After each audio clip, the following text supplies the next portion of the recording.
Kaze bakunzi ba Pam Channel TV mu kiganiro cyacu Smart Mind. Ufise Smart Mind kugera kure birashoboka. Turabaramukije mwebwe mwese muri hano mu Burundi n'abari mu mahanga ya kure, twizera ko muko mugira ibihe byiza na channel yanyu Pam Channel TV.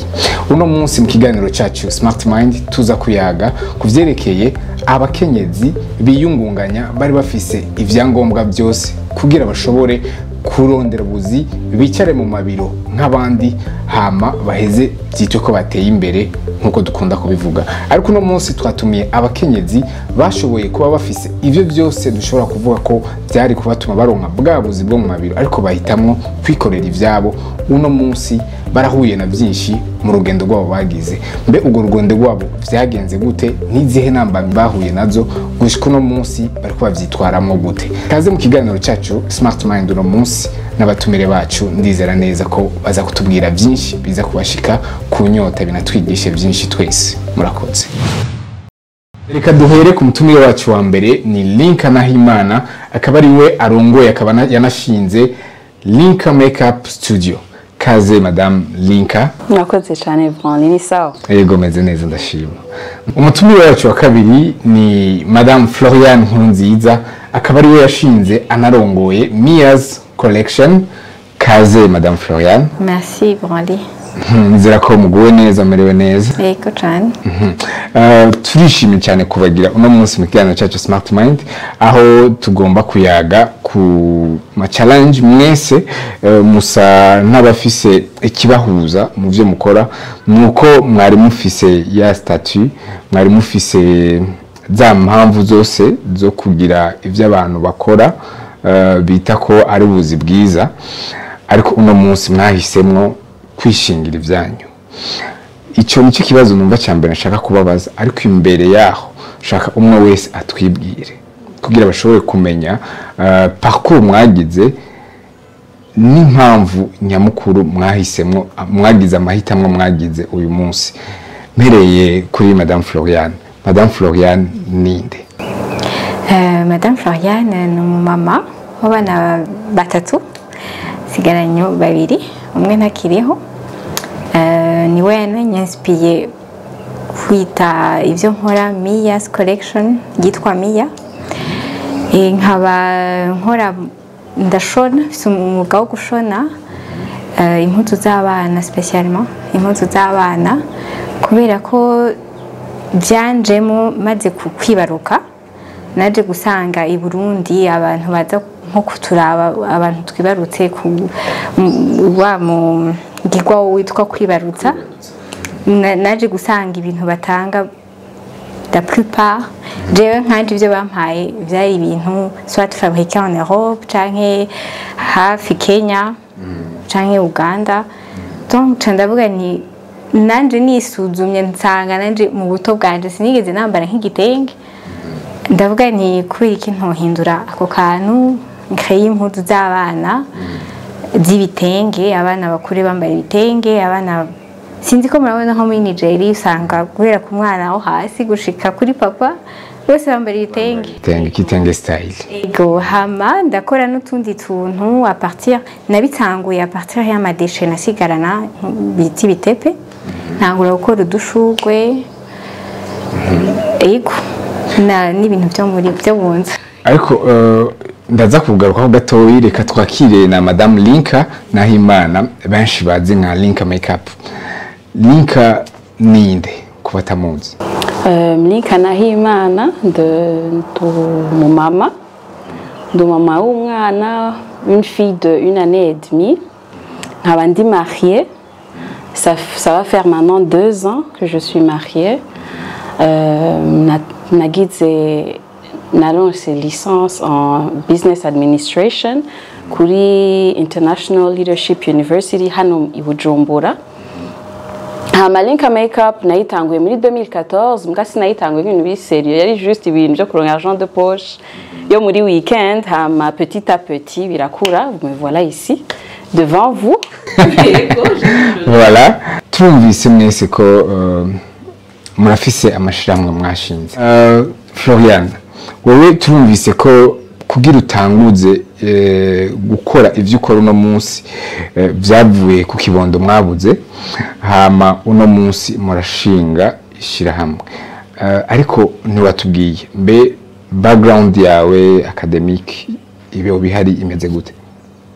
Amashuri matoya nayize i Bujumbura kuri Saint Albert hama ndayaheza nja kugira institut muri tourism management mu Rwanda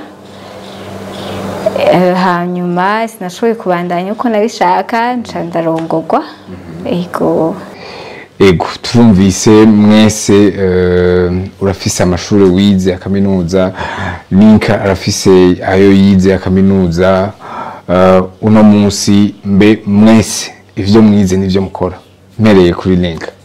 Je novuga yuko bijanye n'ivyo nize peut-être pas ijya spécialisation nyene yo kuvuga nti nize maquillage muga nivyo bisa nkavyo ku managing a business kwa ko nagize business administration donc bijanye ingene umuntu agera business ivyo byose haba harimo utuntu n'utundi comptabilité ama finance ibiki donc je novuga yuko plus ou moins biramfasha ivyo nize mu ishuri biragufasha ugitangura kubikora warabona neza ko ivyo uri kuriga n'ivyo ugomba gukora bijanye ego nanzi ko nzohereza muri business.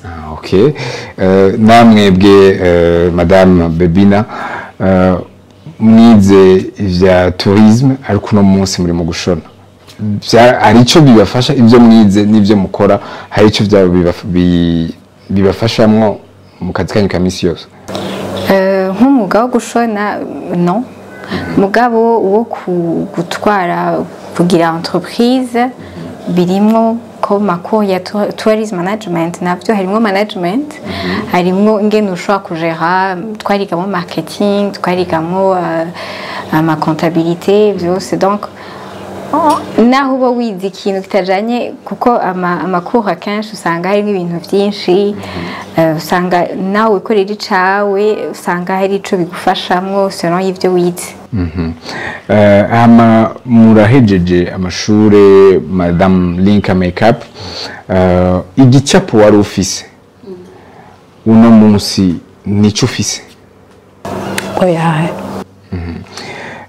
tuyagire gatoyi rero murahejeje amashure murahisemwo kubandanya uyu mwuga cyangwa gutangura uyu mwuga niki kintu cyangwa twavuga declic yabaye mu buzima bwanyu kugira muhitemwo gutangura gukora makeup?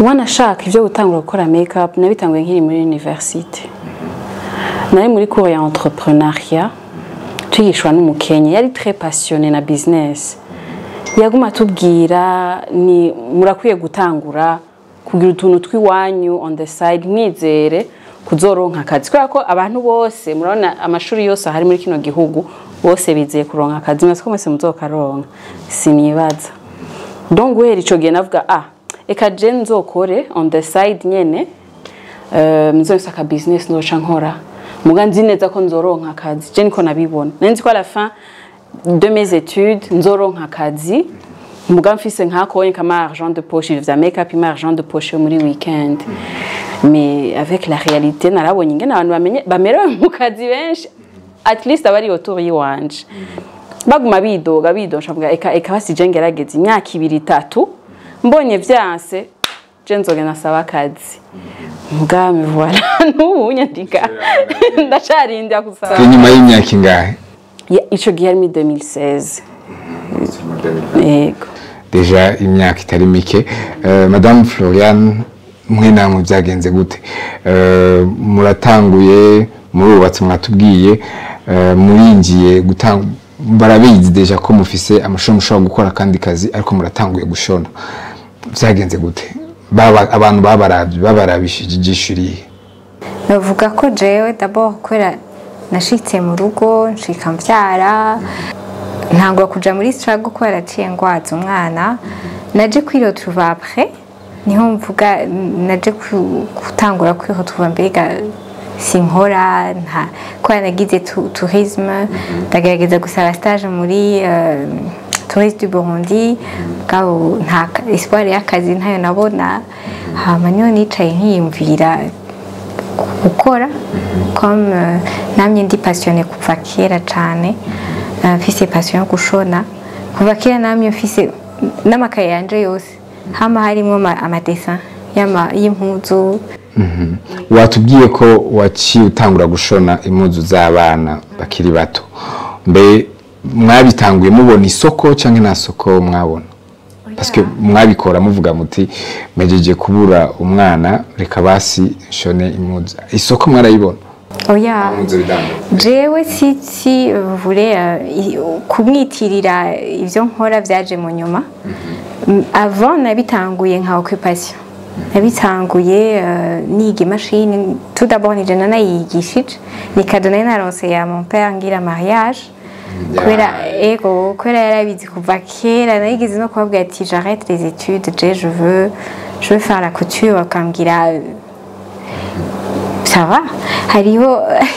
Hariho aho twaba mabona kera mu masoko hari abantu b'abatayeri bari hamwe, mama gacambara ngo ushaka umuntu yagarime kuba bitaba yagarime ntego no gusa na donc kafatwa nk'akazi k'umuntu muto donc ntiyabona ko ari umuntu aba afise des rêves à partir yo gushona.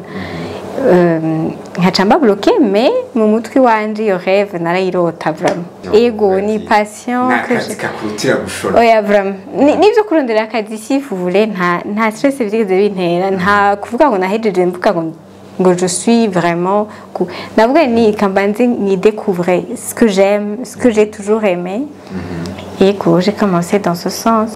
Alors mwese rero ndumva ko mwese murafise ahantu mwabikunda, murafise akantu mwarakunda ivyo mwakora hama murabitanguye.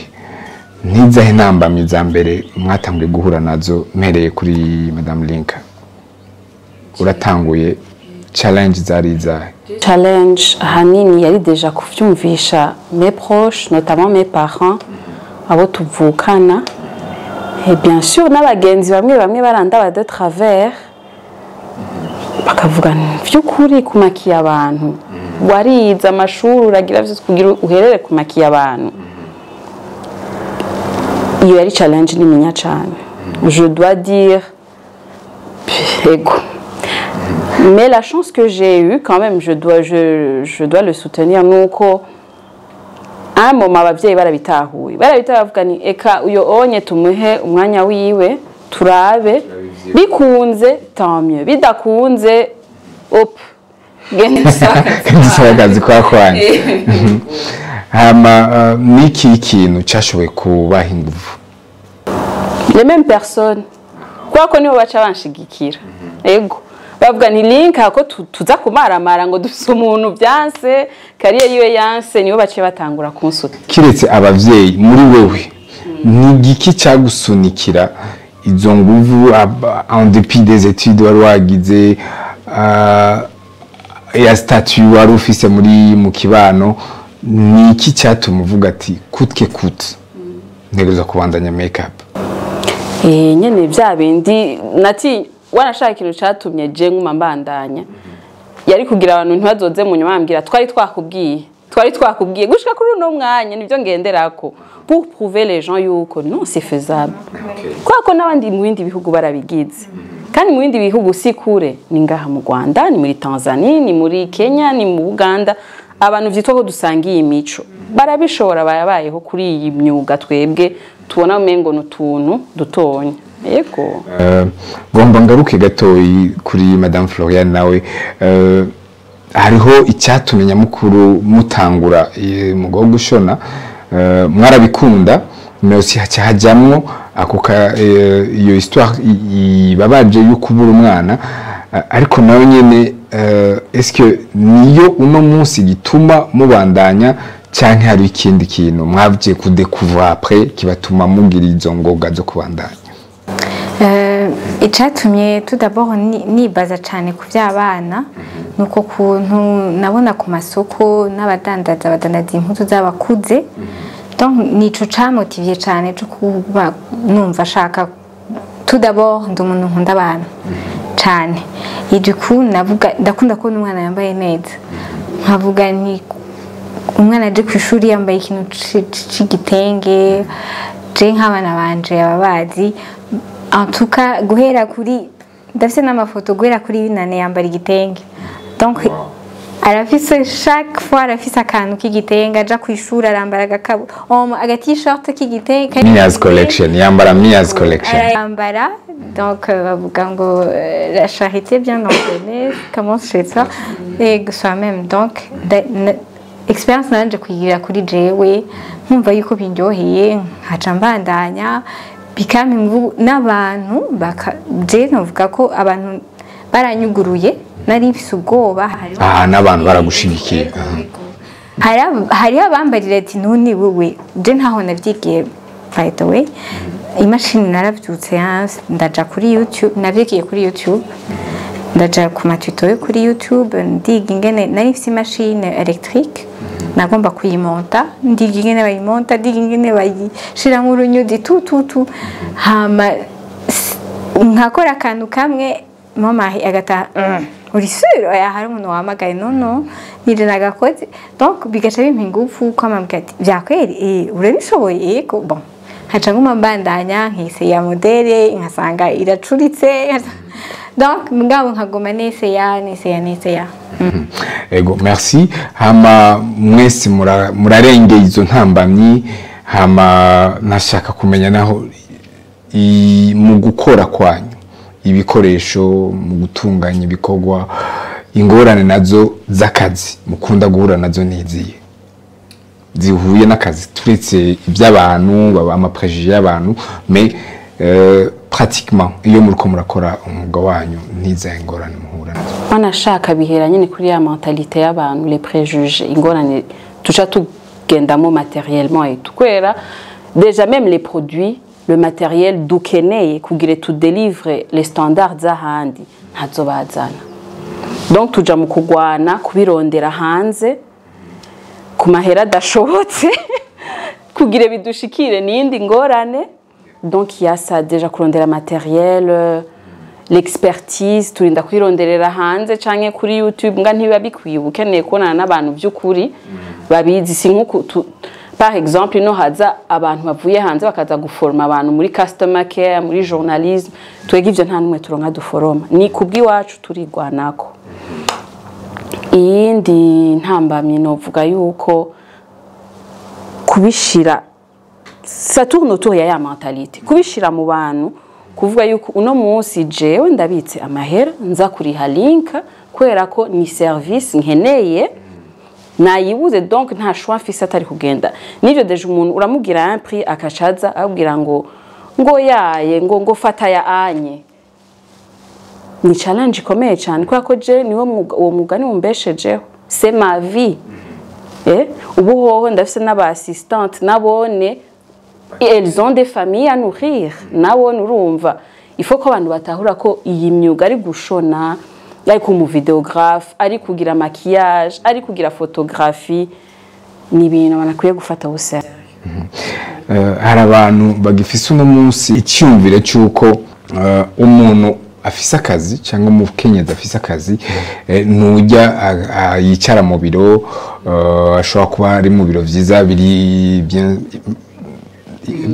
climatisé mwebwe ariko uno munsi muriko murabaho mukabeshaho imiryango biciye kuri iyo myuga yanyu byitwa ko bamwe mwavyigiye kuri YouTube abandi mukavyigiye sur le tas ariko ugasanga muriko murabaho kuri ubwo buzi kubera mufise iyo passion ni yahe message mwoha umuntu w'umukenyezi ariko aratukurikirana kuri Pam Channel TV uno munsi yoba afise ya mastati yanyu mwese mufise y'amashure nibiki ariko ugasanga aracyarindiriye ko ahabwa akazi na societe runaka cyangwa na leta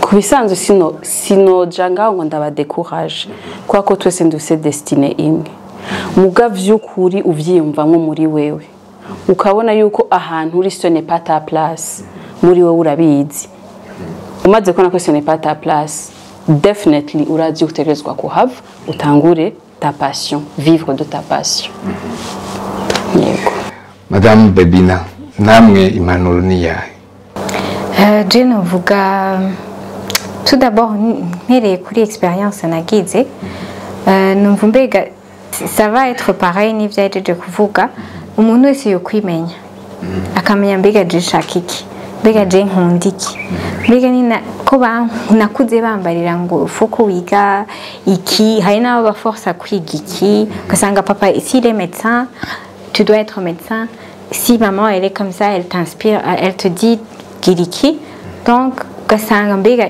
iryo shuri niho nagize, peut-être nagize kubera abavyeyi, mbega ni naja gukora muri ako kazi ndagakunda, niyo passion yanje, niwamara kwiretrouva ukumva ko ari byo vyawe, kuko nkanje nararonse ama challenge menshi yuko nka mama kambarira ati nawe uronse iyo mashini genda wige, nanje nkumva mfise numva ndabishoboye, nkumva mfise détermination, non je vais y arriver, mugabo n'ubu gushika isaha ntaranyemera 100%, araza agacatora kana ariko rero uragenda urabe mu professionnel, ni nanje ndi mu professionnel donc haracari akantu nyene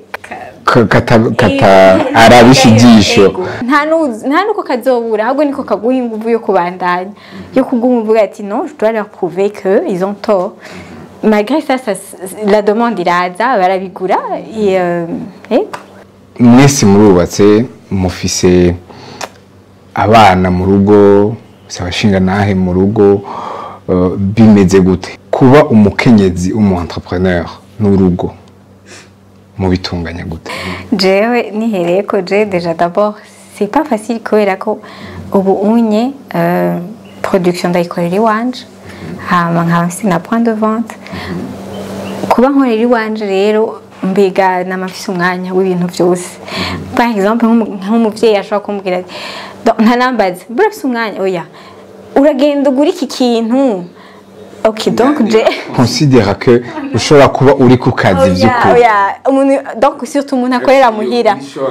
Alors est-ce que uba hariyo solution, parce que iyo numva umengo ni kibazo gihari ariko ushobora kuba résolu, est-ce que uri kuri uriyumvira kuma stratégie yo kugikemura kugira n'ubundi babone ko ariyo maison Mia's collection iri ahantu atari muhira kugira ico gicapo kiveho? Pour l'instant nagumye muhira kubera nkurikirana abana babanze bakure, ariko next steps ni kuva muhira kugira ngo byakore babone ko hari ahantu ntonda, ntiyo bibaza ati ari muhira, nk'umuntu wese yicaye ko niyaza ko image bafise y'umuntu ari muhira, bibaza ko ari ubunye peut-être byarahindutse avec le télétravail, barazi ko ari umuntu akorera muhira, mais avant c'était genre muhira ego ni muhira nyene. Alors Madame Linka Makeup namwebwe nuko nyene murubatse mufise umwana, gutunganya iby'urugo n'ivy'ibikorwa byanyu bya misi yose bibazanira agafaranga mubitunganya gute? Jesi ndabitunganya jenyene, ndabitunganya n'umufasha wanje, arabifasha cyane kandi aratahura umwuga nkora kwa ko nawe ni mu businessman, donc du coup ndamubwira ndasaba abakiriya ndataha ntevye canke ndazinduka 5h 4h nkamuzindukirako fise abageni ntegerezwa gukora ndiha umwanya. kandi the positive side yo kuba wikorera urashobora gupanga umwanya wawe ukavuga umwanya n'uwa famille, umwanya n'uw'abagenzi, umwanya n'uw'akazi, umwanya n'uwiwanje abo bose ibyo byose ukavyigizayo. Donc nico kintu ahubwo positive nkunda nko muri aka kazi nkora, ndashobora kwipanga. Ego turumvise uko mutunganya ivyo muhira n'ivy'akazi ku bantu bashobora kuba bibaza ko umufama entrepreneur ucanke umwigeme umukenyezi yiyungunganye bari abikora kubera passe-temps, peut-être aronse mieux ashobora kureka ivyo ariko arakora akabandanya muri ivyo bindi bamushikirije. Niyahe manuro haba Linka canke Bebina mwoha umuntu yiyumvira uko? Jewe mbona umengo twese aho turi twokubahana akazi twese twagenewe. Nimba hariho umuavoka, hari umuavoka adefanda umuntu naka. Nimba hariho novuga gute umu agriculteur nuko atezwa umuavoka nazogenda kugira agriculture. Nimba hari umumama adandaza amatomati mu isoko nuko tuyakeneye niwe ategerezwa kuyadandaza. Nimba jewe Linka ndi ngaha nkora maquillage nuko nakana naka bakeneye ko tugira maquillage. Nimba je nkeneye impuzu nzokwambara ku rubanza je Linka sinzoyishonera nzohamagara Bebina. Muravyumva? Donc nivyo vyose buri muntu arafise ikintu yagenewe, there's a purpose Imana twese yaduhaye dutegerezwa gukora kandi dutegerezwa kubaha. Ntidushobora twese kuba dusa, ntidushobora twese kuba twicara mu biro aho ni hamwe jewe nawe n'abandi bose twoca twicara mu biro bikasha bigenda gute. Inda zozana za tomate, inda zozirima, inda zozidandaza, ibintu byinshi. Donc umwuga wari we wose ni kusonera. Yego je niko novuga. Urakoze Linka wa Linka Makeup. Reka tujye kwa Bebina wa Mayors Collection. Namwe ku bantu bafise ivyo vyumviro mubabwira iki? Numva nkuko Linka bivuze, numva ni en général nivyo en fait cyane nko ku bantu de l'autre génération, bana de cette génération baravyumva. De l'autre génération genre abadukurira abavyeyi nibo cyane bumva mbega ubuzima bworoshe iyo ufise umushaharuza ku kwezi, kuko babona yuko umushaharuza amahera turonka gutya mbega nta kuzana stabilité mu muryango ego genre babona mbega none ni waronka rimwe ukadandaza ikanzu rimwe ahandi ukadandaza kamwe donc nta ushobora kugera bagira impuhwe ni dans le sens yo kumva mbega basiga kure usanga yuko nakwe basiga kure ari kurondera akakuzanira umushahara uri fixe ariko urumva ntibavuga ati mbega none bigenda gute, ese yaba baza bakakubaza ati mbe bigenda gute. Pahuma urashobora kuba uharura ati hari igihe usanga na pahuma urenza wa wundi afise wa mushahara. Hari ushobora kuza ujina kuronkera akazi agasanga guhe nk'akazi par exemple nk'akazi ka 300,000 wowe uzi neza ko hari n'igihe ushikana 1 million muri revenu net pana wakuyemo n'amashaje bishika kuko nk'abantu twikorera hari igihe ushobora nka jewe nshona ushobora kuronka ikiraka kikuzanira pafu ugadoshobora kandi hasohoka kamwe me ukaba wabuze ati donc tumenya kugira business gestion ya business en fait kamenya ingene wipanga ivyo byose ni il faut pas ko abantu bashaka kwinjira mu bandi en fait iyo ni ingorane yo kuvuga ngo kura wewe afise akazi arazi yuko nta stress agira ku kwezi amahera abashitse yiyumvira ngo twebwe turonka ntitumenye ingene tuyamanaginga. Non, arrêtez de penser mu buzima kwinjira mu buzima bw'abandi ntibumve ko ivy'iwawe ari byo ugomba gushaka ku wundi kuko kumbura ivy'iwawe nawe wibona ko ari inconvénient. Numva le message en goni. Merci beaucoup Linka Makeup, Bebina wa Mayors Collection. Murakoze namwe bakunzi ba Pam Channel gukurikirana ikiganiro Smart Mind. Turumvise ibintu byinshi kandi byubaka mu bijanye no kwiyungunganya ku bukenyezi. Turumvise aho bavuye ntaho bageze no munsi eka n'impanuro bashobora gutekerera abandi bafise ico ivyumviro bitandukanye bashobora kuba biyumvira ku mukenyezi yiyungunganya. Reka tuje muri wa mugabane wacu rero wa nyuma w'ikiganiro ari wo wa Fire Questions. Kaze mu kiganiro. Ntera kuri Bebina uno munsi kuvutanguye niki kintu kibi wibuka cyagushikiye utazofa wibagiye? Kuva ntangura business narigeze a force en fait naragize challenge yuko abavyeyi baguma bambarira mama araza kunkubita yayibona ariko nguma ndamuvuga mugabo urabiza abamama nibo bakunda kuvuga cyane beaucoup plus bafise impuhwe nyinshi. Donc yamambarira ngo ibi bintu uri kurakora utavyigiye uzavugira experience mbi abantu bakiriya bashavure ubashonera iki.